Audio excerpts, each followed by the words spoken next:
Bonjour à toutes et à tous et bienvenue dans la tour de commandement, l'endroit où on adore parler du commandeur. Ici Thibaut et j'espère que vous allez bien.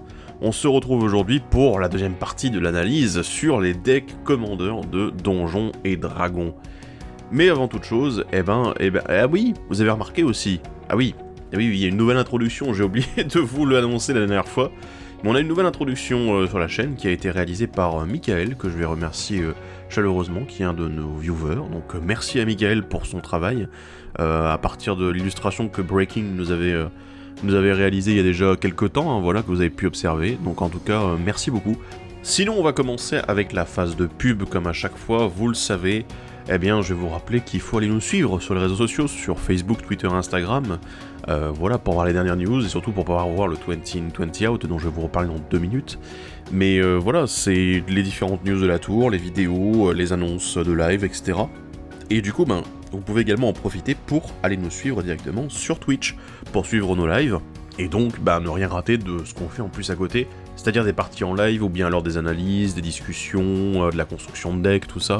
Donc vraiment, venez, parce qu'il paraît qu'on fait des trucs bien toutes les semaines, plusieurs fois par semaine, donc venez vous faire plaisir également en live.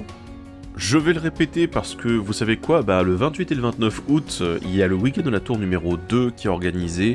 Vous avez sur la chaîne une vidéo qui est sortie il y a déjà quelques temps pour vous présenter tout ça et pour vous présenter le concept et comment ça va fonctionner.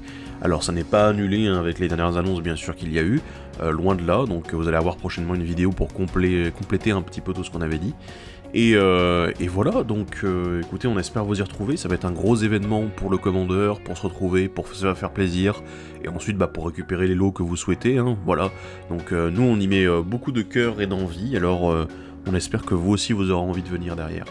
Et bien sûr, je vais les remercier comme à chaque fois, vous le savez, ce sont les tipeurs, sont ces fameux donateurs, ces personnes qui nous soutiennent tous les mois ou ponctuellement, en fonction de leurs possibilités, financièrement, pour qu'on puisse continuer à faire des vidéos, qu'on puisse continuer à faire des lives, et je l'ai pas répété récemment, mais c'est vrai que maintenant, moi j'en vis aussi, donc techniquement, ça me permet aussi de vivre et de continuer à faire des vidéos, donc voilà, ça m'a l'air pas mal comme plan, donc merci énormément à eux, parce qu'ils nous permettent de créer de nouveaux projets, de pérenniser ceux qui existent déjà, donc en tout cas, nous ça nous fait très plaisir de voir ce soutien qu'ils nous apportent.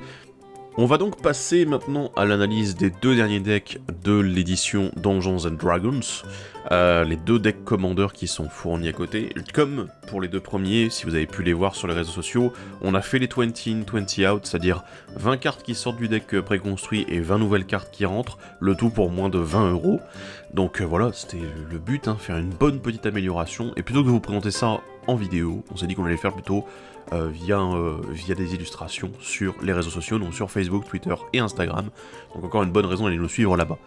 Et ma foi, nous on va parler surtout de l'analyse aujourd'hui. Et je vais aborder ces 2 decks toujours de la même façon, vous le savez, je vais commencer par les nouveaux commandants, je vais ensuite continuer avec les nouvelles cartes, et ensuite je vais terminer avec les rééditions sympathiques dans les decks. Bien sûr, je vais pas tout aborder dans les rééditions, vous le savez, parce que il y a de tout, il y a de... voilà, il y a du mais, et il y a du wouh. Donc nous, on va surtout aborder le wouh, voilà. Et les 2 decks du jour, ce sont les decks Donjon Mortel et Rage Draconique. Donc 2 decks radicalement différents, vous aurez remarqué, j'ai fait exprès. Donc un deck blanc-bleu-noir et un deck rouge-vert. Et du coup, on va commencer avec le deck Donjon Mortel, le blanc-bleu-noir, le Esper. Mais qui c'est qui a la tête du deck ? C'est Séphris des Voies Secrètes, un humain et sorcier qui coûte 3, dont un blanc, un bleu et un noir, qui est une 2-3. À chaque fois qu'au moins une carte de créature est mise dans votre cimetière d'où qu'elle vienne, aventurez-vous dans le donjon. Cette capacité ne se déclenche qu'une seule fois par tour. Et ensuite, on a une autre capacité déclenchée. À chaque fois que vous terminez un donjon, renvoyez sur le champ de bataille une carte de créature ciblée depuis votre cimetière. Ok, alors je vais faire un sort à Séphris tout de suite. J'ai un petit doute autour de Séphris. Vous le savez, les decks commandeurs sont liés fortement aux mécaniques de l'extension, voilà, l'extension standard qui est juste à côté, mais ici ça m'embête un peu parce que la mécanique aventurez-vous dans le donjon, elle est quand même assez faiblarde, on va le dire, déjà parce que les 3 donjons, ils sont intéressants, voilà, je vais pas refaire le topo dessus, mais globalement ils sont intéressants, c'est des petits bonus sympathiques, mais la mécanique elle-même aventurez-vous dans le donjon, elle est pas très présente, enfin elle est présente, mais elle n'est pas extrêmement présente, et du coup j'ai un petit souci avec. Donc voilà.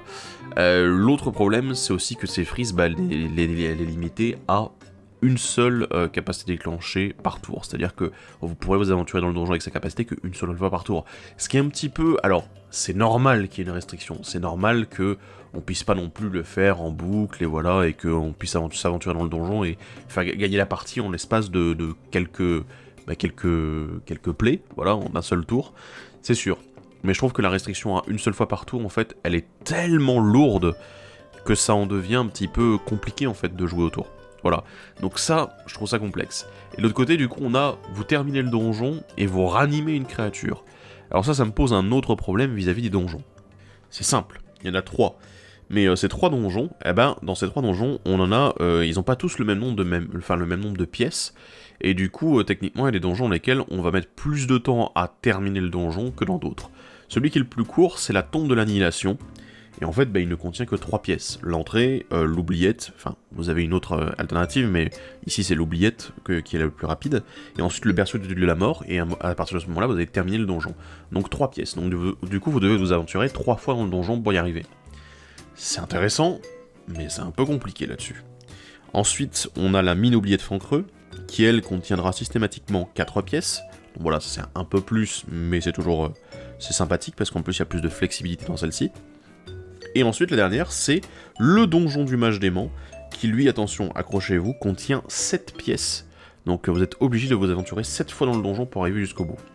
Alors, autant vous dire que, dans cette situation-là, moi j'ai un petit problème, en fait. Puisque, techniquement, ça veut dire que le moyen le plus rapide d'arriver au bout du donjon, c'est d'utiliser la tombe de l'annihilation, en fait, derrière. De dire, ok, voilà, on va aller le plus vite possible. Alors, techniquement, c'est vrai que la tombe de l'annihilation, elle a un avantage, c'est que l'oubliette vous fait défausser d'une carte. Donc, techniquement, si vous défaussez d'une créature, Séphris va dire, aventurez-vous dans le donjon. Voilà. Mais il faut quand même y arriver déjà, donc ça veut dire qu'il faut beaucoup de possibilités de vous aventurer dans le donjon pour faire en sorte que ce soit efficace. Après, évidemment, vous allez me dire, oui, mais il y a l'automeule, simplement on peut se meuler de plusieurs cartes pour meuler des créatures, etc. Et je suis d'accord, c'est faisable. Mais j'ai l'impression en fait que toute la mécanique autour, elle est un peu compliquée en fait. On se retrouve dans des situations où on est là, ouais, il va falloir cravacher en fait pour faire fonctionner Séphris, faire beaucoup de réanimation. Même si voilà, il y a un potentiel, hein, c'est de la réanimation sans restriction. Vous terminez le donjon, vous ranimez une créature, point. Donc, il y a de l'intérêt. Derrière, j'attends de voir un peu ce que ça peut donner, mais là, j'ai des petits doutes autour de Séphris. Le commandant secondaire, c'est Nihilor, je sais pas comment il s'appelle, une créature légendaire horreur qui coûte 5, dont un blanc, un bleu et un noir, c'est une 3-5. Et quand il arrive sur le champ de bataille, pour chaque adversaire, engagez jusqu'à une créature dégagée que vous contrôlez. Quand vous faites ainsi, acquérez le contrôle d'une créature ciblée que ce joueur contrôle, ayant une force inférieure ou égale à la force de la créature engagée, tant que vous contrôlez Nihilor. Et à chaque fois que vous attaquez avec une créature qu'un adversaire possède, vous gagnez 2 points de vie, et ce joueur perd 2 points de vie. Ok. Alors Nihilor, c'est typiquement le genre de carte, voilà, bon, on sent la prise de contrôle, les créatures adverses, tout ça. C'est vraiment l'objectif ici, et c'est vrai que, voilà, Esper, ce sont des bonnes couleurs pour le faire, en effet. Derrière, ce qui m'embête un petit peu, alors, j'aime la dernière capacité, elle est simple, elle est efficace. J'attaque avec une créature qui ne m'appartient pas, le propriétaire perd 2 points de vie, je gagne 2 points de vie. C'est efficace, c'est simple, c'est nickel. Honnêtement, là-dessus, je n'ai rien à dire. Elle est très bien, cette capacité.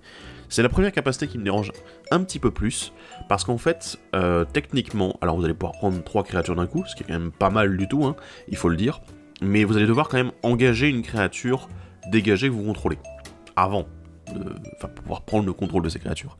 Et surtout, il y a une restriction, c'est qu'il faut que cette créature-là, la créature que vous allez engager, ait une force supérieure ou égale à celle de la créature que vous allez cibler, et dont vous allez vouloir acquérir le contrôle.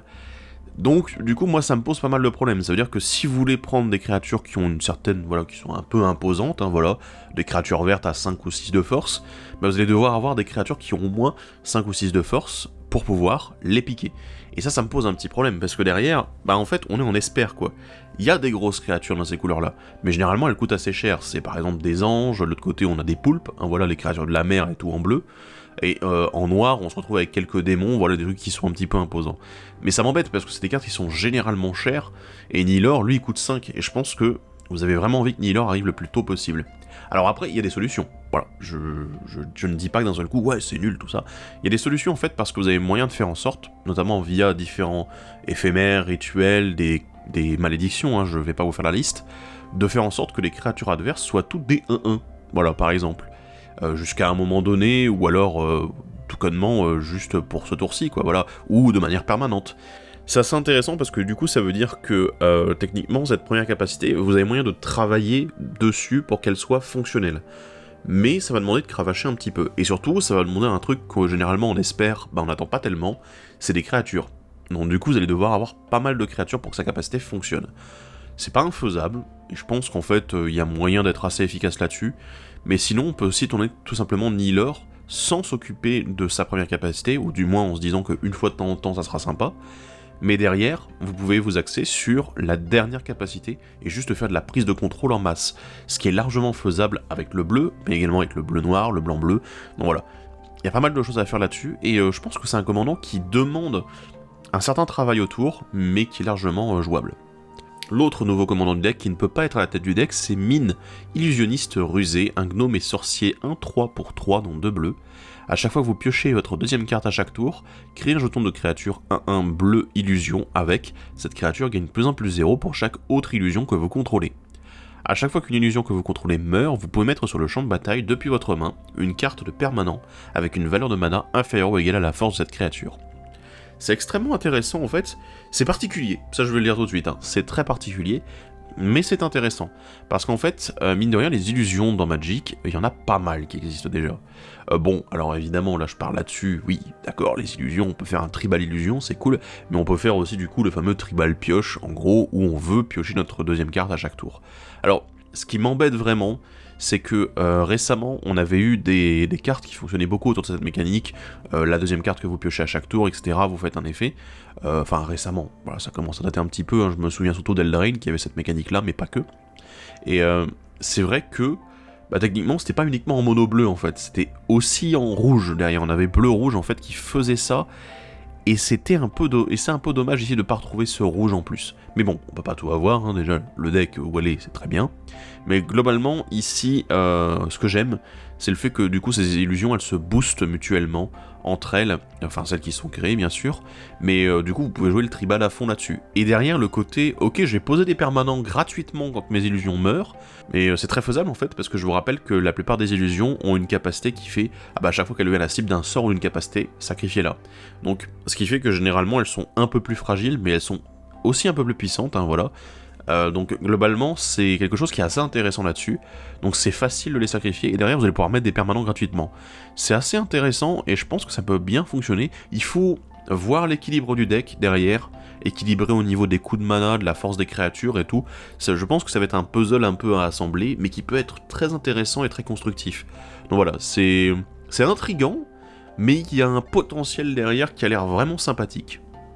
Alors et du coup, un des commandants qui est réédité directement de l'édition Dungeons & Dragons, c'est Ama Pachar, chercheuse de ruines. Donc une créature qui fonctionne avec les donjons, vous l'avez compris, on a cette logique-là, donc c'est plutôt pas mal. Et ma foi, je pense que ici elle est complètement à sa place, voilà. J'en avais parlé un petit peu dans mon analyse des commandants de l'édition, en disant que bon voilà, j'avais un petit doute sur son utilité. Ici, il n'y a pas de doute dans son utilité, elle est dans un deck qui joue sur les donjons, elle est à sa place, point. Parlons maintenant des nouvelles cartes et on va commencer avec le Sceptre Inamovible, un artefact qui coûte 1 blanc. Vous pouvez choisir de ne pas dégager le Sceptre Inamovible pendant votre étape de dégagement. A chaque fois que le Sceptre Inamovible devient dégagé, aventurez-vous dans le donjon. Et pour 4, en l'engageant, tant que le Sceptre Inamovible reste engagé, un autre permanent ciblé perd toutes ses capacités et ne peut ni attaquer ni bloquer. Alors autant vous dire que ça a l'air quand même assez débile, hein, parce que c'est quand même pas juste un anti-permanent, je veux dire, c'est assez dingue parce qu'en plus ça bloque même les terrains.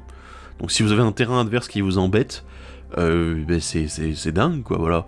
Donc c'est un bon bloqueur là-dessus. En plus vous pouvez décider de changer la cible, hein, parce que vous pouvez choisir au début de l'étape de dégagement de dire ah bah tiens je vais la dégager. Et c'est plutôt marrant.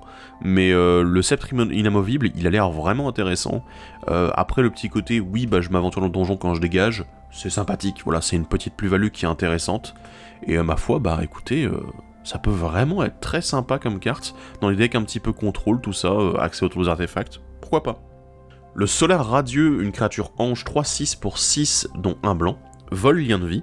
À chaque fois que le Solar Radieux ou une autre créature non jeton arrive sur le champ de bataille sous votre contrôle, aventurez-vous dans le donjon. Ok. Et pour un blanc, défaussez-vous du Solar Radieux, aventurez-vous dans le donjon et vous gagnez 3 points de vie. Il y a des choses intéressantes ici, parce que j'aime la capacité du Solar Radieux. Moult. J'avais un petit doute en fait avec l'extension Donjons et Dragons en me disant oui, c'est vrai que aventurez-vous dans le donjon, c'est une capacité qui n'a pas été trop mise en avant, ils l'ont pas trop poussé, mais en même temps c'était compréhensible dans l'édition. Et ici évidemment on se retrouve avec des cartes qui sont bien meilleures dans cette mécanique là. Parce que bon, il faut avouer que ça c'est quand même une très bonne capacité, voilà. Juste avoir ce truc, ah oui bah attends je m'aventure dans le donjon, il n'y a aucune restriction, contrairement à notre commandant. Mais il n'y a aucune restriction derrière, et surtout en fait, la seule vraie restriction, ce sont les jetons, mais il y a moyen, en fait, juste de s'axer autour d'un deck qui va jouer beaucoup de créatures, des vraies créatures, des cartes de créatures, et ce sera largement suffisant, parce que bon, explorer un donjon, on peut en tirer énormément d'avantages derrière. Après voilà, il y a probablement des boucles à réaliser hein, avec, je ne dis pas le contraire, certainement avec des créatures par exemple qui se renvoient dans la main toutes seules, et en fait le Solar Radieux c'est une nouvelle combo qui pourrait fonctionner avec, puisque je vous rappelle que dans le donjon de la mine de Fancreux, et ben en fait, il y a moyen de faire perdre à chaque adversaire un point de vie, d'en gagner un à un moment. Donc du coup, si vous bouclez le même donjon, bah en fait, vous avez gagné la partie. Voilà. Donc, ouais, c'est peut-être, il y a une possibilité là-dessus, et je pense que ça peut être intéressant. Le sort de réanimation, un éphémère qui coûte 3, dont un blanc, lancez un D20 et ajoutez au résultat le nombre de cartes de créatures dans votre cimetière qui ont été mises ce tour-ci depuis le champ de bataille. De 1 à 14, renvoyez dans votre main toutes les cartes de créatures de votre cimetière qui ont été mises ce tour-ci depuis le champ de bataille. Et de 15 à plus, renvoyez sur le champ de bataille ces cartes de votre cimetière. Donc voilà, on parle toujours des cartes de créatures qui ont été mises dans votre cimetière ce tour-ci. Depuis le champ de bataille, voilà. Donc c'est intéressant ici. Alors ce qui est intéressant avec le sort de réanimation, ici en fait, c'est que, techniquement, plus vous perdez, et plus vous avez une possibilité également de récupérer ces cartes. Donc si jamais vous êtes vraiment en position de domination que les adversaires font à ras-board, vous avez genre une petite dizaine de créatures, enfin une grosse dizaine, hein, on va dire 12 créatures, vous avez énormément de chances de pouvoir récupérer tout ça. Et même, ça je vais être assez honnête, hein, étant donné que c'est en éphémère, ça va certainement pas être pendant votre tour, voilà, que vous allez l'utiliser. Vous allez généralement l'utiliser pendant le tour des adversaires quand ils ont fait une race. Et c'est intéressant parce que même le 1 à 14, il est intéressant pour vous, parce qu'il va vous permettre de vous rebuilder un board rapidement, d'éviter d'avoir à galérer parce que vous avez plus de cartes en main par exemple. Donc je le trouve très intéressant. Le 1 à 14, il est tout à fait correct, voilà. Et dans tous les cas, vous serez content de l'avoir. Et à partir du moment où vous passez le 15+, là on part vraiment dans le truc très intéressant et très puissant. L'examen approfondi, un enchantement qui coûte 3 dont un blanc, à chaque fois que vous attaquez, enquêtez. Donc vous créez un jeton indice qui se sacrifie pour 2 et piochez une carte. À chaque fois que vous sacrifiez un jeton indice, aventurez-vous dans le donjon. Alors là, il y a quelque chose d'intéressant, parce que on avait eu récemment dans Modern Horizon 2 le retour des mécaniques indice, voilà, que les gens attendaient, j'ai envie de dire, même moi, hein, mais j'ai pas été convaincu par ce qui a été proposé, et là on a encore une carte en plus qui rajoute, et qui fait le lien entre indice et aventurez-vous dans le donjon. J'aime bien le fait que, parce que bon, c'est vrai que dans un donjon il y a des énigmes, hein, voilà, il y a un petit côté flavor aussi autour, j'aime bien, c'est sympathique.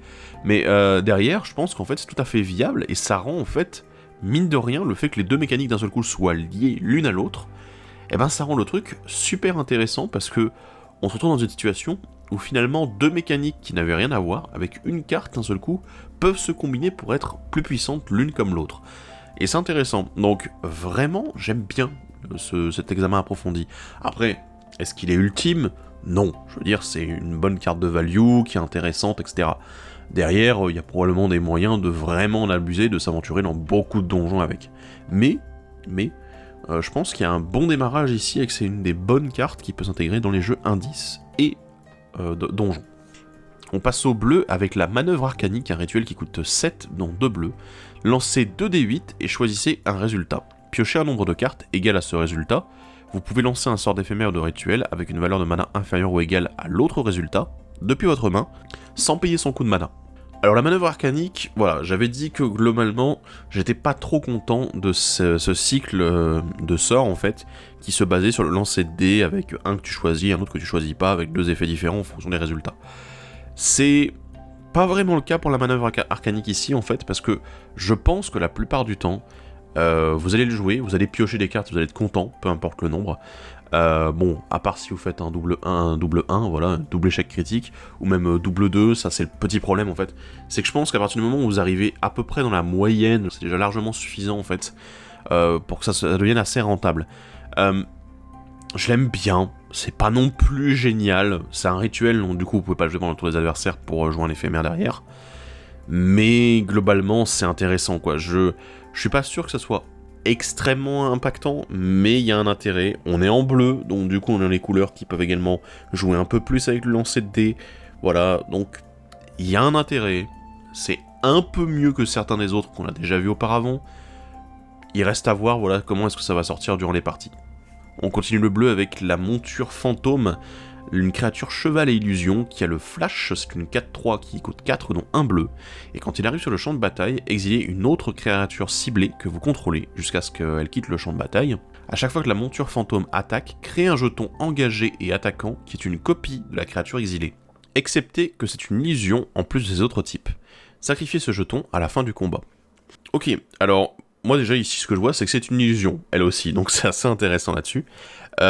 En plus derrière, la copie qui crée, c'est une illusion également. Et en fait, ça me rappelle un petit peu le voleur d'identité qu'il y avait eu dans Ténèbres... C'était pas Ténèbres sur Innistrad, c'était la Lune Hermétique, pardon. Et du coup, c'était un petit peu pareil, c'est voilà, il attaque et du coup, il va exiler une créature et en devenir une copie. Après, c'était pas une créature uniquement chez vous, mais c'est intéressant parce que ici, ça a l'air de rien en fait, parce que la créature a le flash. Donc du coup, la monture fantôme, en fait, ce qu'elle peut faire, c'est techniquement exiler une créature qui était en train de bloquer une créature adverse. Et du coup, bah, la créature est toujours bloquée, c'est ça qui est sympa. Donc voilà. Du coup, on protège aussi notre créature derrière. Bon, voilà, il y a de l'intérêt, il y a quelque chose à faire. Et c'est une illusion, et la créature qui est créée en plus, c'est une illusion aussi. Donc là, j'ai l'impression que ça fait appel plutôt à notre commandant tertiaire, à Mine. Et voilà, quoi, c'est intéressant, j'aime bien le concept autour. Voilà, si vous aimez les clones, faire des jetons, tout ça, c'est sympa. Le sceptre d'absorption, un artefact qui coûte 3 dont un bleu. Chaque fois qu'un joueur lance un sort d'éphémère ou de rituel, exilez-le à la place de le mettre dans un cimetière au moment où il se résout. Et pour X, vous l'engagez, vous le sacrifiez, vous pouvez lancer n'importe quel nombre de sorts avec une valeur de mana totale inférieure ou égale à X parmi les cartes exilées par le sceptre d'absorption sans payer leur coût de mana. J'aime bien ce sceptre d'absorption, je sais pas encore où il peut aller, je sens qu'il y a un petit côté Storm un petit peu qui ressort, c'est-à-dire vous jouez plein de petits sorts qui font un mana, enfin qui coûtent que 1 mana pardon, et derrière bah, vous allez faire oui sceptre d'absorption et tout, bah voilà, je paye 6 et je relance 6 sorts d'un coup. Ok, d'accord, bon bah c'est pas mal, c'est quelque chose qui est assez intéressant. Alors en plus ce qui est intéressant derrière c'est le fait que ça ne touche pas que vous, ça touche aussi les adversaires. Le fait de gérer également les éphémères rituels adverses, ça permet aussi d'empêcher un petit peu les conneries qui peuvent avoir lieu chez les adversaires. Et finalement, on est sur une carte qui peut être vue à la fois comme un blocage chez les adversaires et à la fois comme un moteur à combo chez vous. Donc c'est intéressant, il y a des choses à faire autour, je pense. Il faut explorer un petit peu tout ça, mais bon, bah les jeux éphémères rituels, je pense qu'ils vont l'intégrer assez facilement. Hein. On entame le noir avec la manœuvre sépulcrale, un éphémère qui coûte 7 dont 2 noirs, lancez 2 des 10 et choisissez un résultat. Renvoyez sur le champ de bataille avec un nombre de marqueurs +1/+1 égal à ce résultat sur elle, une carte de créature depuis votre cimetière. Puis, chaque adversaire perd X points de vie et vous gagnez X points de vie, X étant l'autre résultat. J'avais dit que le cycle de ces cartes avec le double lancer de dés ne me plaisait pas trop. On a vu juste avant, voilà, le bleu est sympathique, voilà, c'est pas ultime, mais c'est sympathique. Celui-ci, par contre, me tente un petit peu plus, en fait. Parce que, un peu à la manière d'autres cartes qu'on a vu qui jouaient sur le lancer de dés, ici, on est sur un lancer de dés, en fait, qui est un bonus, et qui ne va pas altérer réellement le résultat d'origine. C'est-à-dire, la manœuvre sépulcrale, c'est quoi? Un éphémère pour 7 qui permet de ranimer une créature, déjà. Et je suis là, déjà un éphémère pour 7 qui ranime une créature, je suis content. Globalement, voilà, il y a du bon, c'est bien. Mais surtout avec un nombre de marqueurs +1/+1 égal à l'un des lancers de dés que vous avez choisi. Et c'est intéressant parce que du coup c'est un bonus. Mais justement, ça n'est qu'un bonus. Et c'est une bonne chose. Donc ça veut dire que le lancer de dés n'altère pas le réel fonctionnement de la carte, il altère juste le bonus qui va venir avec elle. Et derrière, bah, la perte de points de vie, c'est largement suffisant, c'est intéressant... C'est bien, quoi, je veux dire, là ça peut donner vraiment un gros avantage.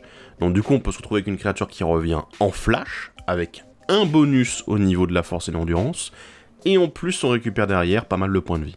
Donc selon les situations, vous allez utiliser soit le plus gros lancer de dés pour mettre des marqueurs en plus parce que c'est un intérêt avec votre jeu, soit de l'autre côté vous allez dire ah non, je vais pomper le plus de points de vie possible, ce qui est totalement louable bien sûr.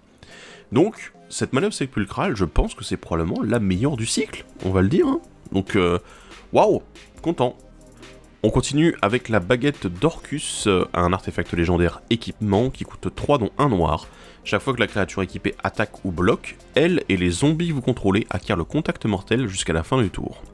A chaque fois que la créature équipée inflige des blessures de combat à un joueur, créez autant de jetons de créatures de 2 noirs zombies, et un coup d'équipement de 3.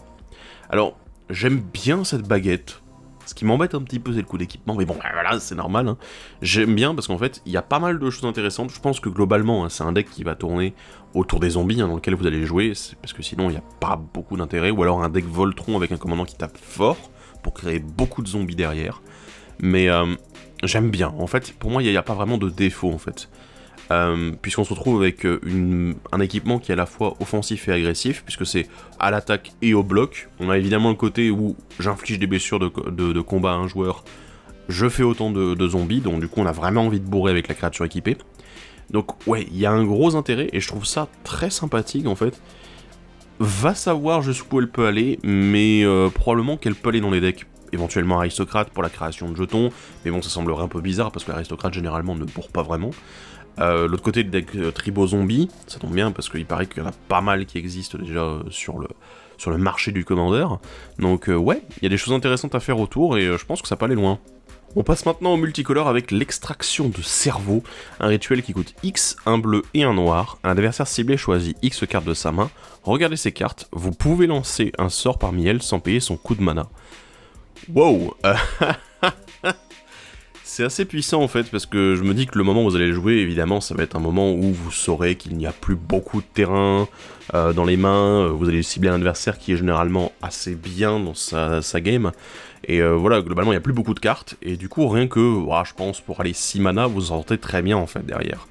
Bien sûr, est-ce que la carte va vous être utile? Peut-être pas, mais ici on est sur la logique avec le commandant secondaire, avec Nihilor, qui est justement là en fait pour prendre avantage des créatures qui vont que vous contrôlez, que vous ne possédez pas, qui vont attaquer du coup des joueurs. Donc je pense que toute la logique elle est là. C'est encore une fois une carte de je prends une carte qui t'appartient et je joue avec et je te défonce avec. Donc voilà, extraction de cerveau, je trouve que c'est une excellente carte de prise de contrôle de carte. L'éclaireur de chemin de minuit. Créatures humains et sorciers 2-3 pour 4 mana, dont un blanc et un bleu. Les créatures que vous contrôlez ne peuvent pas être bloquées, excepté par des créatures légendaires. A chaque fois qu'au moins une créature que vous contrôlez inflige des blessures de combat à un joueur, aventurez-vous dans le donjon. Alors, je trouve ça assez dingue en fait, cette carte. Parce que quand même, c'est... Enfin voilà, je veux dire, tu peux pas me bloquer à moins que t'aies des créatures légendaires. Ce qui dans certains cas d'ailleurs peut être extrêmement dérangeant, parce que il y a des créatures adverses, des commandants adverses en fait, qui généralement ne sont pas faits pour aller au combat. Voilà, je pense par exemple, moi j'ai mon petit Rhys par exemple, hein, voilà mon petit commandant blanc-vert, c'est une 1-1, et je veux dire, globalement, j'ai pas vraiment envie de bloquer avec lui quoi. Donc, il y a peut-être une petite épine dans le pied là, pour ceux qui vont jouer des commandants qui sont un peu faiblards, qui ne sont pas faits pour l'attaque, ni pour la défense d'ailleurs. Et du coup, ouais, on va se retrouver dans une situation où vos créatures, voilà, elles attaquent et y a pas de problème. Donc là, vraiment, pour jouer un jeu imbloquable et voilà, je te tue, tu peux pas me bloquer, ça a l'air quand même pas mal. Après, ça met énormément de pression sur les épaules de l'éclaireur, hein, puisque du coup, c'est une cible instantanée pour les anti-bêtes. Hein. Donc là-dessus, il va falloir le protéger à fond aussi. Mais bon, on est en blanc-bleu, je pense que vous allez trouver des solutions là-dessus. J'aime bien aussi la mécanique avec le donjon, c'est bien qu'ils aient pas fait que c'était à chaque fois qu'une créature, c'est à chaque fois qu'au moins une créature, parce que sinon ça aurait été débile, vous auriez joué jeton avec énormément de créatures, vous seriez aventuré 100 fois dans le donjon à une phase d'attaque, ça aurait été un peu débile quoi. Mais voilà, ici c'est intéressant, je pense que voilà, la carte suffit à elle-même en fait derrière, il faut juste apporter le support au niveau créature, au niveau protection, voilà, ça pourrait être un commandant quoi, donc c'est intéressant. Et enfin, dernière nouvelle carte, c'est la sacoche à composante, un artefact qui coûte 3. Vous l'engagez, vous retirez un marqueur composante de la sacoche, ajoutez 2 manas de couleurs différentes, vous l'engagez, vous lancez un dé 20, Et de 1 à 9, mettez un marqueur composante sur la sacoche à composante. Et de 10 à 20, mettez 2 marqueurs composantes sur la sacoche à composante. Je l'aime bien, je trouve ça sympathique. Ce que j'aime en fait, c'est surtout qu'il est marqué marqueur dessus, donc ce qui veut dire que la prolifération dessus, ça a l'air pas mal non plus. Puisque bah techniquement, ça va être bien, quoi. Vous lancez une fois le D20, vous avez un marqueur, ok. Bah maintenant, du coup, tous les tours, vous pouvez faire 2 mana. Ce qui honnêtement, pour un caillou à 3, est quand même très intéressant.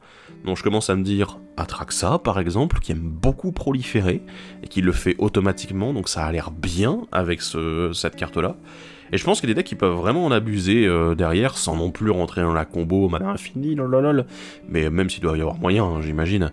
Mais globalement, je pense qu'il y a vraiment moyen de faire que ça soit un très bon caillou pour certains decks particuliers. Voilà. Comme j'ai dit, ceux qui veulent proliférer, donc augmenter le nombre de marqueurs qui sont créés à chaque fois. Voilà, donc en rajouter en plus. C'est intéressant, le random dessus finalement, on s'en fout un peu, ça rend juste la carte plus efficace si elle a reçu 2 marqueurs, puisque bah du coup vous pouvez l'utiliser 2 tours d'affilée, voilà. Mais c'est bien, ça me fait penser un petit peu à la relique de la coalition, même si c'est pas tout à fait la même chose, mais voilà, j'aime bien. Parlons maintenant des rééditions du deck, les rééditions sympathiques, et on va parler réanimation, parce que le deck il en fait plein. Et c'est assez impressionnant là-dessus, parce que du coup, on dirait presque qu'en fait, le but, c'est même pas de nous aventurer dans le donjon ou de mettre des créatures au cimetière, c'est de faire en sorte de réanimer des créatures. Mais bon, il y a un moment où il faut qu'elles y aillent aussi au cimetière, donc voilà. Mais on va parler de celle-ci, on va commencer avec les 3 premières, le Guide Karmique, Titan Solaire et Nécromancien Condamné. Alors, vous le savez, j'aime Guide Karmique, j'aime beaucoup Guide Karmique. J'étais extrêmement heureux quand il avait été réédité dans Mondial Horizon 2, et là, il le réédite encore dans un deck, je suis très très heureux. Donc globalement c'est une carte de combo, hein, si vous le saviez pas, mais c'est une très bonne carte, elle fait de la réanimation, c'est cool, c'est efficace, et globalement bah voilà, vous pouvez juste payer 5 pour un sort de réanimation et une créature temporaire, en plus protection contre le noir, donc du coup c'est plutôt sympathique pour bloquer derrière. Et c'est également une créature en fait que vous pouvez réanimer derrière, après, parce que l'écho, vous n'êtes pas obligé de le payer, du coup vous allez le sacrifier, clac, c'est parfait, et vous n'avez plus qu'à la réanimer pour réanimer encore autre chose derrière. Donc il y a des petites boucles de réanimation avec, je vais pas vous faire le topo là-dessus, hein, vous vous renseignez, mais globalement, c'est une carte très intéressante. Le Titan Solaire, alors oui, on a l'habitude de le voir, c'est un grand classique maintenant du Commander, et ma foi, bah ici, il est tout à fait à sa place, quoi. Parce que derrière, ranimer des permanents qui coûtent 3 ou moins, en effet, ça a l'air pas mal, quand même. Vu que le deck propose pas mal de réanimation, il y a des éléments intéressants aussi pour ranimer, donc du coup, le Titan Solaire peut ranimer des éléments de réanimation. Voilà, on va en parler dans 2 secondes, il paraît, donc j'aime bien, ce Titan Solaire, il est totalement à sa place ici. Et en plus, comme il a une grosse force, avec Nihiler, c'est plutôt efficace en fait. Le Nécromancien Condamné, bien sûr, on est sur une bonne réanimation, simple, efficace sur une créature, y a rien à dire derrière. Donc ma foi, il est très bien, et tant mieux. Autre sort de réanimation, parce qu'on n'a pas fini, et ouais, on a Brimade, on a Sacre de Déterrement et Raccommodeuse Obsessionnelle. Alors Brimade, je l'adore. Voilà, honnêtement, c'est une de mes cartes préférées de réanimation, parce que c'est un sacrifice de créature pour récupérer 2 autres créatures. C'est bien, c'est efficace, ça fonctionne. Et en plus, ça fait sacrifier une créature, donc du coup, ça veut dire que c'est une créature que vous allez pouvoir réanimer à un moment. Il y a de l'intérêt, c'est vraiment efficient avec le côté réanimation, donc ouais. Le Sacre de Déterrement, bon, c'est un grand classique, j'ai envie de dire. Réanimation 1 fois et 2 fois derrière avec le flashback, c'est tout ce qu'on recherche. Et la Raccommodeuse Obsessionnelle, alors ici, elle rentre quasiment dans 2 catégories, puisque alors il y a le côté réanimation avec sa 2e capacité, c'est top, elle est efficace, c'est bien. Il y a la première capacité aussi qui fonctionne très bien avec notre commandant principal, Séphris, puisque, en fait, elle permet de mettre éventuellement des cartes de créatures directement au cimetière. Et voilà, depuis la main, bien sûr, c'est en défaussant. Mais c'est efficace, parce que du coup, ça veut dire qu'on peut éventuellement s'aventurer plus dans le donjon. Et aussi faire en sorte de mettre une carte de créature qu'on va ranimer ensuite avec la raccommodeuse. C'était un petit peu la logique de la carte quand elle est sortie. Donc voilà, j'aime beaucoup la raccommodeuse, ici elle est bien, elle est à sa place. On continue avec des cartes que vous allez avoir envie de ranimer. La première, c'est l'image fantasmatique, la deuxième, c'est le façonneur de peste, et ensuite, le simulacre solennel. Alors l'image fantasmatique, vu que c'est un clone, d'ailleurs c'est un peu logique dans le deck, mine de rien, de faire des clones, et qu'en plus c'est une illusion, donc du coup elle rentre dans plusieurs stratégies des commandants alternatifs, donc ça peut être vraiment intéressant, puisque l'image fantasmatique peut devenir une copie d'une créature, et ensuite s'engager avec Nihilor pour prendre le contrôle de la créature en question. Étant donné qu'elle meurt très facilement au moment où elle est ciblée par un sort ou une capacité, bah du coup elle fonctionne avec ses frises. Et étant donné que c'est une illusion, elle fonctionne avec mine. Donc autant vous dire que là, c'est un peu la carte qui est multifonction avec chacun des commandants. Mais en plus, alors ça je leur précise, niveau value, voilà, je parle pas souvent de la value, mais l'image fantasmatique c'est quand même une carte qui est assez recherchée. Alors pas forcément pour le commandeur, quoique, il y a quand même des decks qui la recherchent, mais pas forcément à... Voilà, c'est plutôt en CEDH. Mais globalement, l'image fantasmatique, c'est une carte qui est assez recherchée, et surtout qui a subi très peu de rééditions. Je crois que c'est la 3e ici, en fait, d'édition, dans laquelle elle est mise.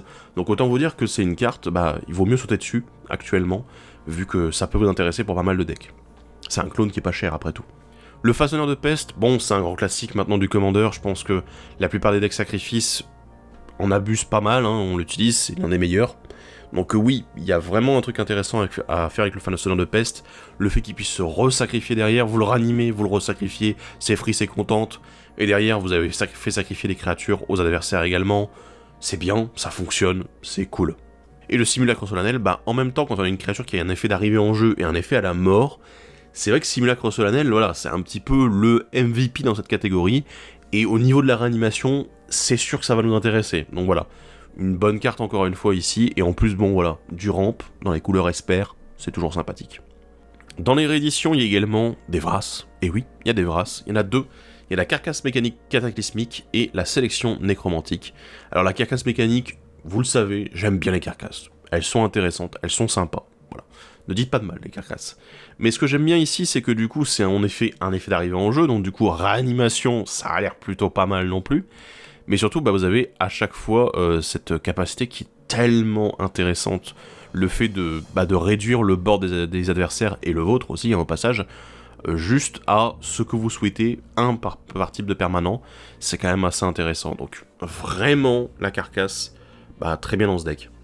Sélection nécromantique, bah oui, on est sur une Vras, mais aussi une réanimation. Voilà, je ne l'ai pas mis dans la catégorie réanimation, parce que pour moi, elle est un peu moins intéressante dans cette stratégie-là. Mais honnêtement, voilà, une bonne grosse Vras, c'est quand même pas mal. Donc je trouve que la sélection nécromantique ici, elle est très très bien. On a de la gestion, voilà, je voulais vous en parler parce que mine de rien, ça peut être important vis-à-vis du deck en général. Hein. On a le retour au pays, la suppression d'étincelles et destruction totale, alors qu'ils sont 3 exils, bam, voilà. Et surtout, bah, mine de rien, ils sont quand même excellents, hein. Ça fait partie des meilleurs. Donc voilà, écoutez, j'ai pas grand chose à dire dessus, vous le savez, ce sont de bonnes cartes. Je pense que si vous avez déjà joué Blanc ou Orzhov, vous avez déjà joué ces cartes, la plupart du temps, si vous les aviez. Ou alors vous les avez déjà vues aussi. Et enfin, une dernière petite protection que je trouve tout à fait logique dans le deck, c'est la propagande. Voilà, puisque ça empêche les attaques, c'est cool. C'est normal, puisque bon, le deck risque d'être un petit peu lent, un petit peu contrôle à la base, donc propagande, ça a l'air d'être une bonne inclusion là-dessus. Alors mon bilan sur ce deck, je trouve que le deck Donjon Mortel, il y a des choses, il y a de l'idée derrière, il y a pas mal de cartes qui sont vraiment intéressantes. Mais j'ai toujours un problème avec le commandant principal, avec Séphris. Parce que j'ai l'impression que la stratégie, elle va être extrêmement lente en fait à mettre en place, à rien qu'avec... Alors je parle du contenu du deck, hein. Il y a une certaine lenteur autour de cette carte, et malheureusement le deck, je sens que, techniquement, il est capable de faire beaucoup plus que ce que Séphris va vouloir faire. Donc du coup, il y a une certaine restriction qui se met en place avec Séphris, avec ce côté, ah oui, non, c'est une seule fois par tour, nanana. Et c'est dommage en fait, parce que derrière, j'ai l'impression que le deck peut faire plus. Et bon, Nihilor, visiblement, il a des choses qui sont intéressantes pour lui dans le deck, même si c'est pas ultime, voilà. Mine, il y a aussi 2-3 petites choses, c'est intéressant aussi. Donc voilà, j'ai l'impression que le deck, il va faire beaucoup de choses, parfois en négligeant un peu ses commandants, parce que il a déjà de bonnes cartes, parce qu'il a de bonnes choses à proposer, et ça va fonctionner tout seul en fait. Et finalement, les commandants vont apporter un petit bonus. Donc, avis mitigé, le deck est bien, les commandants, je trouve qu'il faut travailler un petit peu plus pour qu'ils fonctionnent bien. Voilà. Donc à voir là-dessus, mais je pense qu'il y a un bon potentiel quand même. On parle maintenant du dernier deck, la Rage Draconique, le deck Grûle rouge-vert. Et bah voilà, ça va être assez intéressant aussi, parce que là, vous vous doutez, ça va être tout en subtilité, hein, comme le Grûle d'habitude. Mais non, parce qu'on va commencer avec le commandant principal, Vrondis, Rage des Anciens, une créature légendaire dragon et barbare, 5-4, donc pour 5 mana, dont un rouge et un vert. Il a la rage. À chaque fois que Vrondis, Rage des Anciens, subit des blessures, vous pouvez créer un jeton de créature 5-4 rouge et verte dragon et esprit avec, quand cette créature inflige des blessures, sacrifiez-la.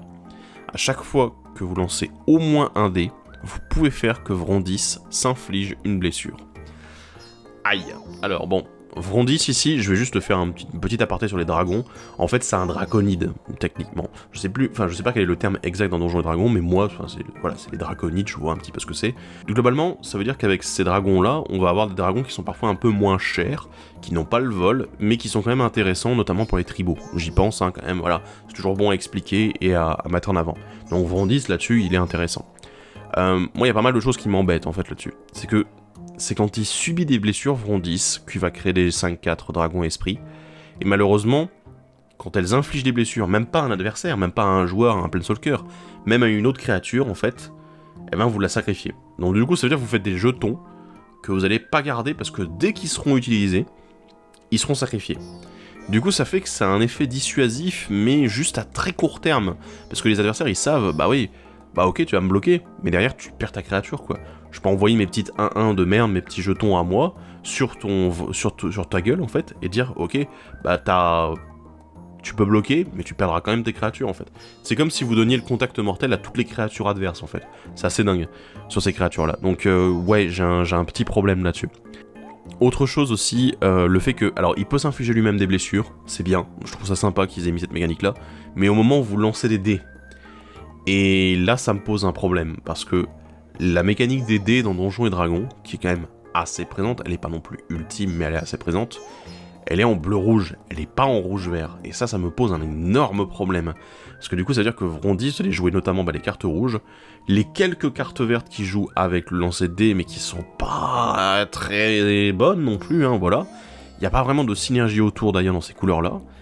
Et derrière, ben c'est à peu près tout, quoi, en fait. Vous allez jouer les nouvelles cartes du deck, et voilà. Après, vous pouvez jouer des cartes qui vont mettre des blessures à toutes les créatures, mais c'est aussi prendre un risque derrière, puisque ça veut dire que, bah, à partir du moment où vous infligez 4 blessures, bah c'est fini, quoi. Donc, vous allez mettre tous les trucs qui mettent 1, 2, 3 blessures à toutes les créatures, et voilà, globalement, ça se fait. Mais, je trouve que c'est un petit peu beaucoup de travail pour un commandant qui, ma foi, j'ai du mal. Voilà.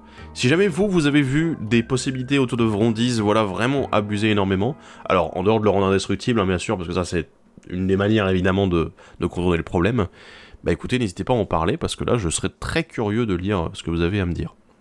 On continue avec le commandant secondaire, Cloth, ancêtre sans égal, une créature légendaire dragon qui est 4-4 et qui coûte 7, dont un rouge et un vert. Elle a le vol et la célérité. À chaque fois que Cloth attaque, ajoutez X mana de la combinaison de mana colorée de votre choix, X étant la force totale des créatures attaquantes. Ne dépensez ce mana que pour lancer des sorts.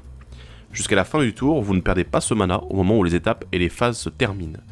Alors, très bien d'avoir précisé que c'était uniquement pour lancer des sorts, parce que il y avait une combo sinon. Donc techniquement, voilà, je suis content, ils n'ont pas fait la bêtise, c'est bien. Mais derrière, du coup, Close. Alors, qu'est-ce qu'il le vaut, ce Close ? Eh ben, je le trouve quand même pas mal du tout, parce que, déjà, bon, il coûte cher, ça c'est sûr. Voilà, on est sur un commandant qui a un certain coût, et mine de rien, c'est pas négligeable. Mais, on a du vert dans le deck. Le vert n'a pas vraiment de problème à avoir du mana en plus. On est même en rouge-vert, donc il y a 2-3 trucs en plus qui sont intéressants. Bref. Du coup, Klaus, je pense qu'il va sortir quand même assez tôt. On va pas le voir arriver au tour 7, hein. Je pense que facilement, tour 4 ou 5, il y a moyen de l'avoir, voilà, si vous rampez vraiment comme des gros tarés. Et derrière, surtout, ce que j'aime bien, c'est qu'il a le vol et la célérité. C'est-à-dire que tout de suite, dès qu'il arrive sur le champ de bataille, il peut déjà vous produire du mana. Donc, c'est une bonne chose, parce que ça veut dire qu'il rembourse aussi déjà 4 mana, techniquement, que vous avez investi dans lui. À moins qu'il ne puisse pas attaquer, mais ça serait vraiment dommage, voilà. Hein. Mais globalement, voilà, il y a quelque chose d'intéressant autour. J'aime beaucoup le fait qu'il se base sur la force totale et pas uniquement la sienne. Ça veut dire que vous n'allez pas uniquement vous baser sur « Ah bah attends, faut que je joue Voltron, tac, Klaus, faut que je lui mette des équipements, tout ça. » Oui, vous pouvez le faire, sans aucun problème. Mais si jamais, par exemple, vous jouez jeton rouge-vert, c'est vrai, hein. Alors oui, je sais, je parle beaucoup de jetons aujourd'hui, mais on s'en fout. Mais globalement, vous jouez jeton rouge-vert, que vous avez beaucoup de petites créatures, bah techniquement, vous pouvez vous retrouver avec une force de frappe assez démentielle derrière. En plus, le fait qu'il fait le mana au moment de l'attaque, ça veut dire que vous pouvez éventuellement utiliser des boosts de masse, par exemple des boosts à X, qui sera en éphémère. Ça peut être extrêmement intéressant là-dessus aussi, et je pense que Klaus, en fait, mine de rien, ça peut être un commandant qui tue extrêmement vite, malgré son coup de mana, c'est loin d'être un problème. Donc, là-dessus, il y a vraiment des choses intéressantes à faire. En plus, autre chose, voilà, parce que j'ai plein d'idées autour de ce commandant, hein. Klaus, il a je vais finir par l'appeler Klaus, à l'allemande, mais Klaus, en gros, il a cet avantage, en fait, que vous pouvez jouer aussi en mode phase de combat supplémentaire. Voilà. Alors, du coup, vous ne pouvez pas utiliser l'enchantement auquel je pensais, hein, bien sûr, voilà, avec sa capacité activée. Vous savez de quoi je veux parler, mais on s'en fout. Mais vous pouvez très bien utiliser tous les sorts de combat supplémentaires avec Klaus, parce que derrière, vous allez en tirer un énorme avantage, quoi. Refaire du mana, du coup pouvoir relancer des sorts, faire des gros spells derrière. Rien que le fait de pouvoir enchaîner par exemple 2 ou 3 phases d'attaque, vous allez probablement faire beaucoup de mana supplémentaires en rab en plus de celui que vous avez utilisé pour faire ces phases d'attaque. Mais derrière, surtout ce qui est intéressant, c'est le fait que vous pouvez peut-être faire un finish derrière. Vous faites beaucoup de mana, donc du coup vous avez du rouge. Je peux mettre des blessures directes aux joueurs par exemple. Je peux détruire toutes les créatures aussi, si jamais vous avez besoin de brasser un petit peu. Donc il y a beaucoup de choses à faire avec Klaus.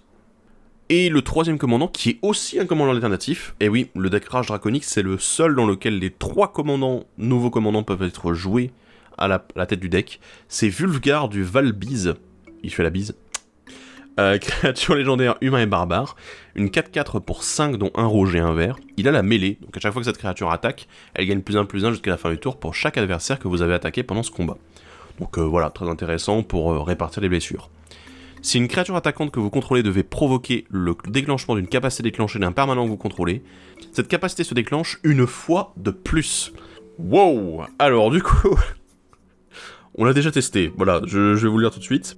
Il y a des personnes dans l'équipe de la tour qui ont déjà monté le deck et qui l'ont déjà joué. Autant vous dire tout de suite, on est à un niveau de débilité assez élevé. Déjà rien qu'une chose, vous pouvez regarder le commandant qui est juste à côté, Klaus, voilà, que j'ai cité juste avant. Et vous saurez que voilà, déjà là-dessus, si Klaus nous permet de faire 2 fois X mana, ouais, ça a l'air pas mal quand même, hein. Donc du coup, il y a vraiment un gros intérêt là-dessus. Et surtout, en fait, mine de rien, les capacités déclenchées au moment de l'attaque, ça existe vraiment beaucoup, surtout en Grul. Donc autant vous dire qu'il y a beaucoup de choses à faire. Je les compte même plus, je veux dire, il y a des créatures qui sont posées directement sur le champ de bataille, il y a des boosts de masse sur toutes les créatures. Il y a des boosts sur une seule créature, il y a des dégâts directs infligés aux joueurs, je veux dire, des phases de combat supplémentaires aussi pour certaines d'entre elles. Je veux dire, il y a vraiment beaucoup de choses à faire, vous pouvez aller explorer, hein, vraiment, vous mettez juste la barre de recherche, hop, à chaque fois que cette créature attaque, tac, et là t'es là, ok, bon, on va regarder tout ça. Et même en dehors des créatures qui ont une capacité au moment où elles attaquent, il y a d'autres sorts qui existent qui permettent justement des permanents, des enchantements, des artefacts, des planeswalkers éventuellement, qui permettent du coup d'avoir des capacités déclenchées à ce moment-là, et c'est super intéressant. On est vraiment face à un commandant qui nous propose quelque chose de nouveau, parce que mine de rien on l'a vraiment jamais eu, hein. Voilà, c'est un Panharmonicon pour les capacités déclenchées à l'attaque, et c'est un truc qu'on n'a jamais vraiment vu, et en même temps on reste vraiment dans la logique très Grul, donc c'est assez intéressant là-dessus. Vraiment, Wulfgar, il a un potentiel de taré. Et le commandant de réédité dans ce deck, c'est Atarka, Broyeuse de Monde. Alors du coup, elle peut aussi être à la tête du deck, décidément. Ce deck, il a 4 commandants possibles, c'est énorme. Donc voilà, il y a une logique très dragon ici, mais mine de rien, en fait, c'est assez justifié vu la composition du deck derrière. Et je trouve que Atarka, bon, voilà, vu qu'on a des draconides, vu qu'ils sont sympathiques et tout ça, ça a l'air bien, voilà. Après, moi, il y a un petit truc qui m'embête entre Atarka et notamment le commandant principal Vrondis, c'est que techniquement, elle donne la double initiative, d'accord, mais les jetons de Vrondis, à partir du moment où ils ont infligé des blessures, on les sacrifie tout de suite. Donc ils n'auront pas le temps de mettre les dégâts non-initiative, en fait, avec Atarka. C'est dommage, voilà, donc peut-être une anti-synergie, enfin, un manque de synergie, je devrais dire plutôt, entre ces deux cartes, mais bon, voilà, on fera avec. Les nouvelles cartes, il y a de quoi parler, hein. Il y a la frénésie du Berserker, un éphémère qui coûte 3 dont un rouge, ne lancer ce sort qu'avant le combat, ou pendant le combat, avant la déclaration des bloqueurs. Lancez 2 des 20 et ignorez le résultat le plus bas. De 1 à 14, choisissez n'importe quel nombre de créatures, elles bloquent ce tour-ci si possible. De 15 à 20, vous choisissez quelle créature bloque ce tour-ci et comment ces créatures bloquent. Ok, alors, j'aime bien le concept autour. Je trouve ça sympa. Alors, évidemment, les restrictions sur le lancement, c'est totalement normal, hein, bien sûr. Derrière, j'aime bien le fonctionnement. J'aime le fait aussi que déjà de base, le sort ignore le lancer le plus bas. Donc ça c'est une bonne chose. Et surtout en fait, je pense que peu importe le résultat, on a quelque chose de très intéressant. Alors malheureusement on retrouve ici un peu la capacité d'Odric avec le 15+, mais c'est un peu un souci en fait, parce que la capacité d'Odric on est sûr de l'avoir à partir du moment où on remplit une condition. Ici on sera sûr qu'à partir du moment où le lancer de dés a été résolu.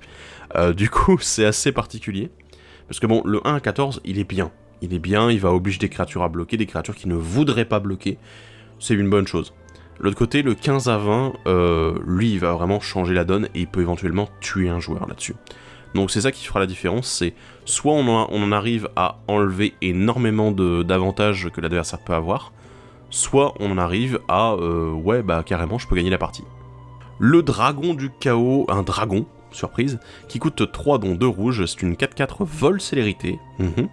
Il attaque à chaque combat si possible, et au début du combat pendant notre tour, chaque joueur lance un dé 20.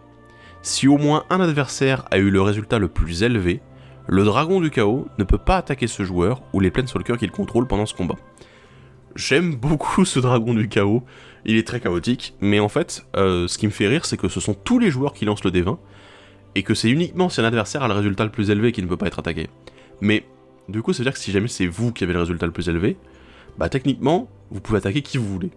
Et c'est un dragon qui n'est pas cher, 3 mana pour un dragon qui a le vol et la célérité qui est 4-4, c'est énorme. Les jeux de dragons, ils vont aimer ce dragon déjà de base. Oui d'accord, il y a du random, il est obligé d'attaquer à chaque combat, mais honnêtement, on s'en fout quoi. Parce que vu les statistiques, vu le coût de mana, c'est un très bon dragon. Donc les jeux de dragons déjà vont le jouer, ça c'est quasiment sûr, hein. Et derrière, bah, les jeux qui jouent aussi sur le lance-dés, ils vont le jouer aussi, ça fait plaisir. Et voilà, c'est une bonne carte d'aggro. On continue le rouge avec le Maléfice accablant, un enchantement aura et malédiction, et oui, qui coûte 3, dont 2 rouges, il enchante un joueur. Surprise. À chaque fois que le joueur enchanté lance un sort non créature, lancez un D6. Le Maléfice accablant inflige à ce joueur un nombre de blessures égal au résultat. Puis, attachez le Maléfice accablant à un autre de vos adversaires choisi au hasard. Encore une fois très chaotique ici, puisque du coup on a ce petit côté, voilà, bon alors... on sait pas trop où ça va partir, on sait pas combien tu vas prendre, on sait pas trop où la malédiction va partir ensuite. Je trouve ça assez drôle, c'est chaotique, c'est marrant, ça met des blessures. Ça me fait beaucoup penser un petit peu, je pense que d'ailleurs vous pourrez jouer dans ce type de deck, à Casse-Fiole. Voilà, Casse-Fiole qui met des blessures de manière aléatoire en fonction du coup converti de mana du premier sort lancé. C'est quand même, voilà, c'est marrant quoi. Et je pense que c'est un peu le même but, et je pense que Casse-Fiole pourrait l'intégrer dans son deck, hein. Ou alors les decks KO en général, voilà, ça fait plaisir. On termine le rouge avec l'Ancêtre Vengeur, un esprit et dragon, 3-4 qui coûte 4 dont 2 rouges. Il a le vol, et à chaque fois qu'il arrive sur champ de bataille ou attaque, incitez une créature ciblée. Donc jusqu'à votre prochain tour, elle doit attaquer à chaque combat si possible, et un autre joueur que vous si possible, et une autre personne que vos planeswalkers aussi. À chaque fois qu'une créature incitée attaque, elle inflige une blessure à son contrôleur. Alors là, on est sur une carte quand même... Bon, elle va rentrer dans mon Marizy, c'est quasiment sûr. Hein. Mais globalement, l'Ancêtre Vengeur, je trouve que c'est une carte qui va beaucoup plus jouer autour de l'incitation, et du coup qui n'a pas forcément sa place ici. C'est sympathique, hein, voilà. J'aime bien le fait aussi qu'il le fait au moment où il attaque, c'est cool, il incite, ça met des blessures contre les créatures incitées, attaque, voilà. Il y a des choses intéressantes à faire autour. Je pense qu'il serait peut-être pas mal avec le commandant alternatif, j'ai oublié comment il s'appelle, Karazikar, voilà, du deck Portail Plein-Air, ou alors du coup dans les decks en effet qui jouent autour de l'incitation. C'est sympa, je pense que là-dessus, dans ces decks-là, il sera exceptionnel. Après, en dehors, c'est une carte qui est sympathique, qui fait son taf toute seule, et voilà, c'est tout. On passe au vert avec l'hydre de pas d'hiver, une hydre 0-0, qui coûte 2x et 2 verts. Au moment où elle arrive sur le champ de bataille, lancez XD6. Elle arrive avec sur elle un nombre de marqueurs +1/+1 égal au total de ses résultats. Elle a le piétinement et elle a la parade 4. Donc bon, techniquement ça veut dire que si vous voulez juste lancer un D6, bah vous payez 3. Et ma foi, bah, c'est encore le problème de l'aléatoire là-dessus. Mais je pense que plus vous lancerez de dés, genre, je peux par exemple dire, ok, vous lancez 3D6, donc ça vous coûtera 8 mana quand même, c'est pas mal. Derrière, je pense que là d'un seul coup vous pouvez... Alors le résultat minimum ça sera 3 bien évidemment, on va espérer que ce soit pas le cas, mais globalement au niveau statistique vous aurez plus de chances de tomber directement dans les 8, 9, 10, 11 à la limite de marqueurs, donc du coup ça la rend plus intéressante en fait. Plus vous allez investir de mana dans l'hydre de pas d'hiver, plus elle va être puissante. Et derrière surtout, elle a le piétinement, ce qui est non négligeable, parce qu'il y a beaucoup d'hydres mine de rien qui ne l'ont pas, et c'est dommage. Et elle a la parade 4, donc elle se protège en plus derrière, et plutôt bien, hein, on va le dire tout de suite. Donc l'hydre de pas d'hiver, alors ici, elle est là pour le lancer de dés bien sûr, mais en dehors, les jeux hydres peuvent en profiter, les jeux grosses bêtes, les jeux Sora X, voilà, tout ça, on peut en profiter énormément, et je pense que l'hydre de pas d'hiver, elle est vraiment pas mal à partir du moment où on investit pas mal de mana dedans, bien sûr. On enchaîne avec le druide de purification, une créature humain et druide, surprise, qui est une 2-3 pour 4 dont 1 vert. Quand elle arrive sur le champ de bataille, en commençant par vous, chaque joueur peut choisir un artefact ou un enchantement que vous ne contrôlez pas. Détruisez chaque permanent choisi de cette manière. Waouh, c'est extrêmement puissant, on va le dire tout de suite, parce qu'en fait ça me rappelle beaucoup le jugement du conseil, voilà, qui était une très bonne carte, hein, voilà, qui permettait de détruire un permanent non terrain, mais du coup il fallait se mettre d'accord à un moment. Ici non, pas de d'accord, on peut techniquement détruire 4 artefacts et enchantements, et surtout pas les vôtres. Donc c'est un sage du reboisement en mieux en fait, même s'il y a un petit côté politique et que derrière en fait les adversaires ils sont responsables de leur choix hein, aussi. C'est quand même très intéressant. Vous pouvez gérer un adversaire qui par exemple est beaucoup trop en avance sur ses artefacts et enchantements. Donc ouais, c'est bien. Moi j'aime beaucoup. En parlant d'artefacts, on a ici le sac à malice, un artefact qui coûte 2 dont 1 vert, vous le payez 5 dont 1 vert, vous l'engagez, lancez un D8, révélez les cartes dessus de votre bibliothèque jusqu'à ce que vous révéliez une carte de créature avec une valeur de mana égale au résultat. Mettez cette carte sur le champ de bataille et le reste au-dessus de votre bibliothèque dans un ordre aléatoire. Alors, j'ai un petit problème avec le sac à malice parce que c'est extrêmement random, quoi, je veux dire. À moins de pouvoir contrôler, en fait, les cartes dessus de votre bibliothèque et de pouvoir contrôler le lancer de dés en même temps, ça va être très compliqué de faire fonctionner ça, en fait. Donc, j'ai un petit souci là-dessus, je pense que ça va être très complexe, et à moins d'avoir que des créatures qui coûtent de 1 à 8 et qui sont toutes extrêmement efficaces dans toutes les situations, ce qui est impossible, hein, parce que sinon, ce sera un deck ultime, en fait, je pense que le sac à malice, il est trop cher pour ce qu'il fait. Il est trop cher au niveau de la capacité activée, et il est trop random derrière.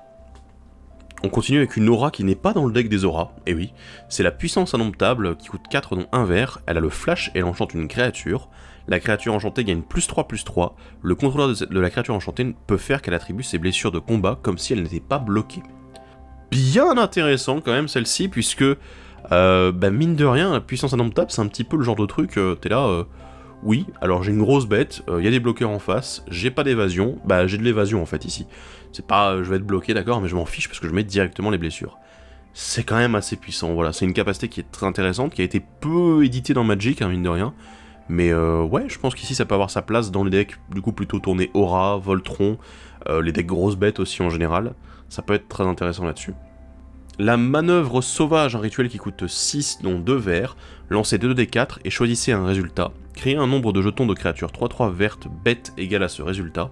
Cherchez ensuite dans votre bibliothèque un nombre de cartes de terrain de base égal à l'autre résultat. Mettez-les sur le champ de bataille engagé, puis mélangez. Encore une fois, voilà, on est sur le cycle. Je sais pas. J'ai vraiment un gros problème en fait parce que c'est 2d4. Je trouve ça cher en fait pour une carte qui a l'air de vouloir faire des choses, mais qui malheureusement... comme vous savez pas ce que vous allez avoir comme résultat, c'est très aléatoire quoi. Vous pouvez vous retrouver avec le pire aussi, juste un jeton, un terrain, pour 6 mana c'est gigantesque, hein. Donc ça sera extrêmement cher. Donc du coup encore une fois une carte que j'ai pas vraiment envie de jouer, hein. On passe au multicolore avec la championne Drachéide, qui coûte 4 dont 1 rouge et un vert, c'est une créature dragon et guerrier 5-3 qui a le piétinement. A chaque fois qu'une source que vous contrôlez inflige au moins 5 blessures à un joueur, piochez une carte.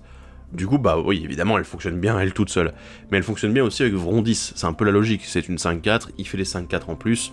Globalement, on est dans un deck qui va être extrêmement aggro. Et la championne Drachéide, je pense que vous pouvez l'intégrer dans tous vos decks qui contiennent déjà des dragons, puisque globalement, les dragons sont souvent, même pas tout le temps, mais souvent à 5 de force et plus. Et du coup, derrière, piocher des cartes en plus. Dans ce type de deck en rouge-vert, en aggro, c'est exactement ce que vous souhaitez, quoi. Vous allez mettre des blessures, piocher des cartes. C'est exactement ce dont vous avez besoin, parce que généralement les decks aggro ont tendance à s'essouffler aussi. Et là, c'est ce que vous souhaitez. Ça me fait penser un petit peu aussi, la même façon, au croc de givre d'Oran, voilà, qui fait pareil, qui fait piocher à chaque fois qu'une créature inflige des blessures. Ici, on a une restriction, mais globalement, on s'en fiche. C'est quand même assez intéressant. Surtout que ici, comme elle ne cite que les sources, ce ne sont pas uniquement les créatures, mais du coup, si vous mettez des blessures directes avec un sort, ou un Planeswalker, ou peu importe, mais globalement vous avez quelque chose qui va vous rapporter énormément de pioches.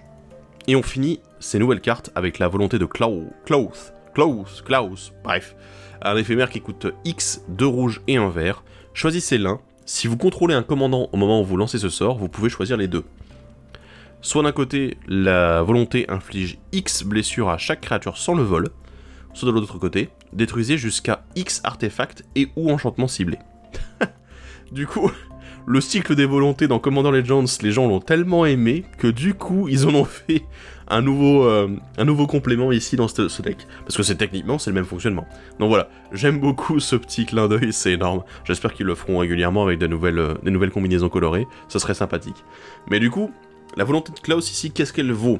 Bah déjà, c'est un éphémère qui met des blessures. Et là, ok, d'accord, c'est pas mal, parce que c'est pas très courant. Et l'autre côté, en plus, qui permet de détruire artefacts et enchantements. Donc on a vraiment une volonté ici qui veut faire de la gestion.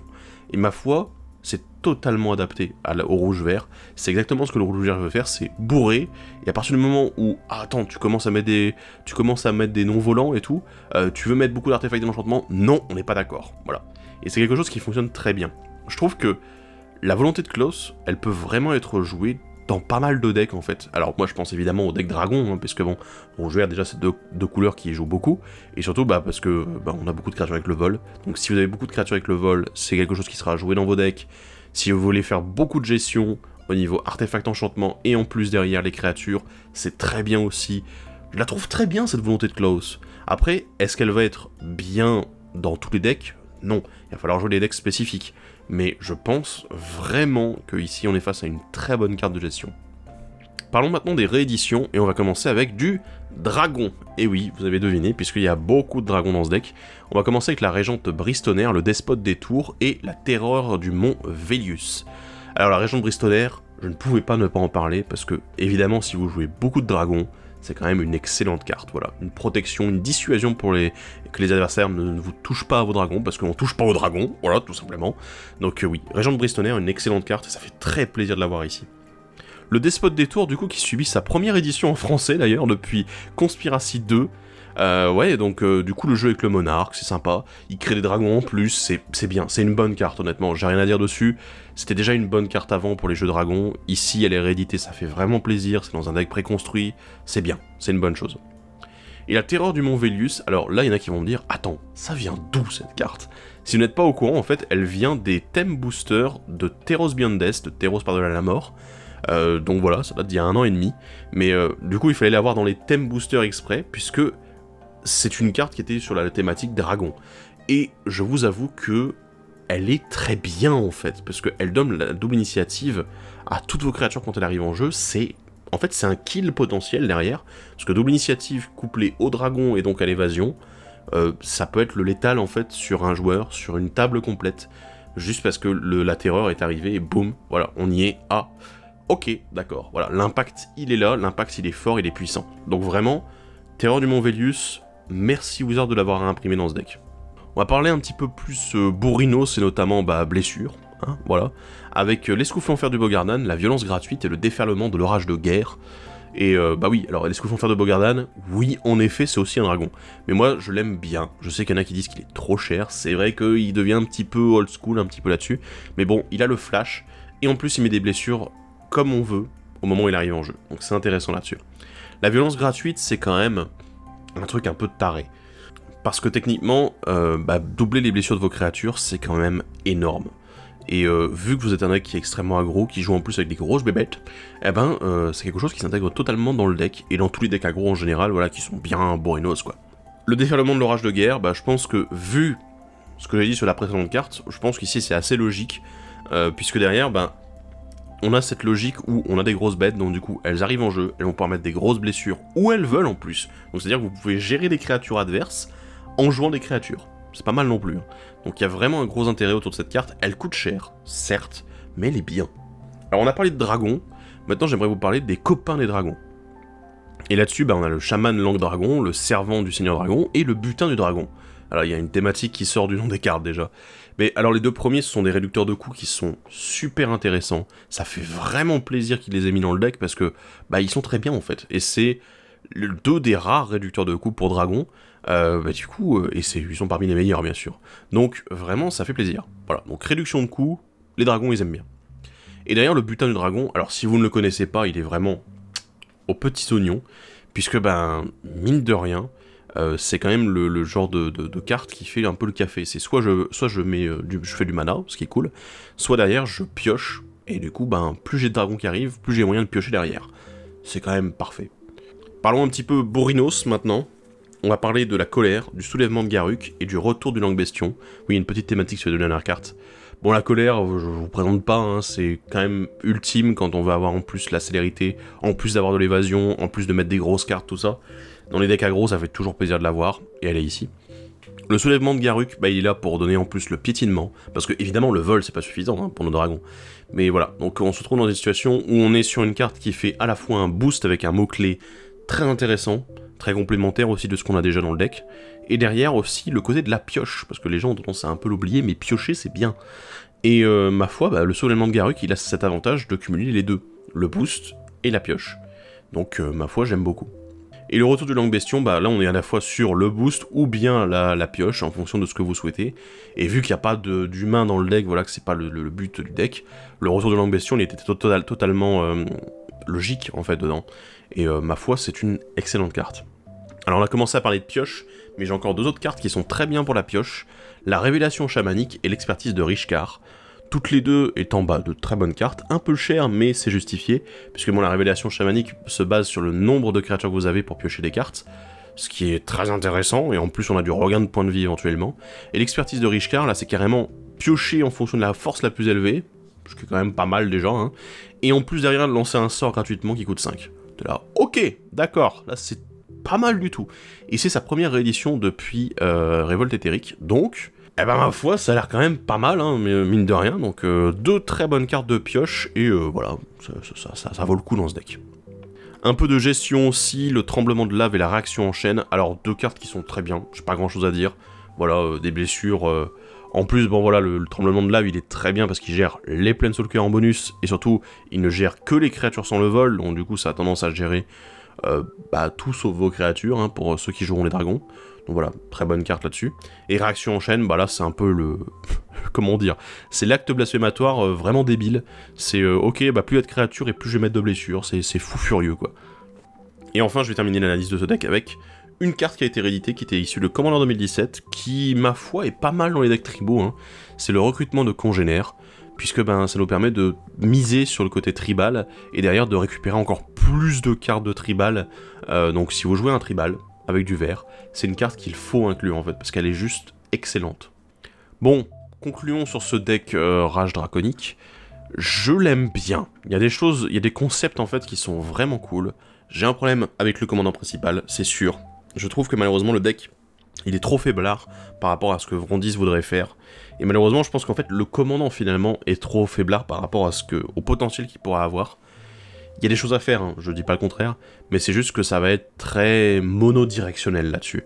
Et il va falloir vraiment abuser un petit peu du côté, je crée des jetons, voilà, je me mets des blessures, je sacrifie éventuellement mes jetons, donc du coup, il faut faire quelque chose derrière. C'est intéressant, mais c'est compliqué à mettre en place, et je trouve que ça demande beaucoup de travail. En comparaison avec les deux commandants alternatifs, Klaus et Vulfgar, qui, eux, envoient sérieusement du pâté, on va le dire tout de suite, je pense que vraiment, ils auraient pu être à la tête du deck, on n'aurait pas râlé du tout. Oui, là il y a un potentiel de taré. On a le côté dragon qui ressort du deck aussi, c'est sympathique, c'est bien, il y a des nouvelles cartes qui sont vraiment cool dedans et ça fait très plaisir. Il y en a quelques-unes qui sont un peu plus random, chaotiques, tout ça, ça fait du bien. Mais c'est vrai que globalement les nouvelles cartes, j'en ai pas beaucoup dont j'ai pu me plaindre parce qu'en fait, elles sont bien, elles sont cool, elles sont à la logique du deck, elles peuvent être intégrées dans pas mal d'autres decks aussi, pour certaines. Donc ouais, et les rééditions, elles sont bien, elles sont cool. J'en ai même abordé un peu plus dans ce deck-ci que dans les autres decks, donc écoutez, ma foi, ça fait plaisir quoi. Donc on se fait plaisir avec ce deck Rage Draconique, un deck bourrin mais bien fourni, qui fait ce qu'il faut faire, et en plus derrière qui nous permet de résister sur le long terme éventuellement. Donc voilà, un bon deck bien sympathique. Et si je devais faire le bilan maintenant de tous ces decks Commander dont on a parlé là sur ces deux vidéos, écoutez, je trouve que, globalement, c'est une excellente fournée. à la même hauteur que ceux de Strixhaven, à la même hauteur que ceux qu'on a eu quasiment durant toute l'année, même si derrière il y en avait qui étaient faits un peu plus pour vraiment débuter tranquillement, sans avoir des mécaniques très compliquées. Ici on est sur des mécaniques un poil plus complexes, mais globalement, je les trouve quand même très bien. Oui, il y a peut-être celui sur les donjons qui m'inquiète un peu plus, parce que j'ai l'impression que les mécaniques des commandances sont un peu moins soutenues, mais globalement, je trouve que les 3 autres decks, eux, ils ont vraiment de quoi apporter de l'eau à leur moulin. Il y a vraiment un potentiel. Ce que j'aime aussi, c'est que d'un côté, on a des decks qui sont assez agressifs, notamment avec le Bant, voilà, au rat de courage, plus derrière celui qu'on vient d'analyser, le rage draconique. Et ensuite, on a des decks qui sont un peu plus autour de leur propre synergie, qui contrôlent un petit peu, qui font un petit peu des grosses synergies qui font mal. Et c'est intéressant aussi, quoi. Je trouve vraiment que il y a un peu de tout, et que les nouveaux joueurs peuvent se faire plaisir avec certains des decks. Il y en a peut-être d'autres que je recommanderais moins. Voilà, donc pour les nouveaux joueurs, je recommanderais un petit peu plus, par exemple, le Rage Draconique, qui est plutôt simple, facile à prendre en main. Ensuite, pour les joueurs un petit peu plus expérimentés, je pense que, et ceux qui ont un petit peu plus une collection intéressante, Aura de Courage et Portail Planaire sont très bien.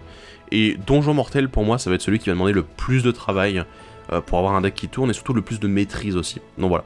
Mais techniquement, ce sont 4 bons decks, et ça fait plaisir de voir que Wizards est sur une bonne lancée là-dessus, sur la création de deck Commander.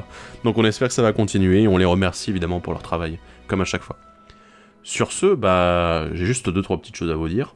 Une table de commandement est en préparation sur cette édition, alors pas uniquement sur les decks, mais également sur l'édition à côté. À vous de deviner quel commandant on va jouer. Mais bon, normalement vous le savez déjà pour moi, pour ceux qui suivent les lives. Et derrière, bien sûr, je vous invite à aller nous suivre sur les réseaux sociaux pour suivre les 20 in 20 out de Donjon Mortel et de Rage Draconique. Donc celui de Donjon Mortel sortira demain sur les réseaux sociaux, et celui de Rage Draconique sortira après-demain. Voilà. Donc j'espère que vous avez apprécié ces vidéos. N'hésitez pas à faire des commentaires sur les cartes, etc. si vous avez des choses à apporter en plus. Des fois je peux louper des choses, bien sûr, dans mon analyse. Donc autant me rappeler à l'ordre. Et me montrer du doigt ce que j'ai pu rater. Et écoutez, voilà, on se retrouve dans les commentaires et dans une prochaine vidéo de la tour de commandement. Sur ce, à la prochaine et salut à tous. Bye bye.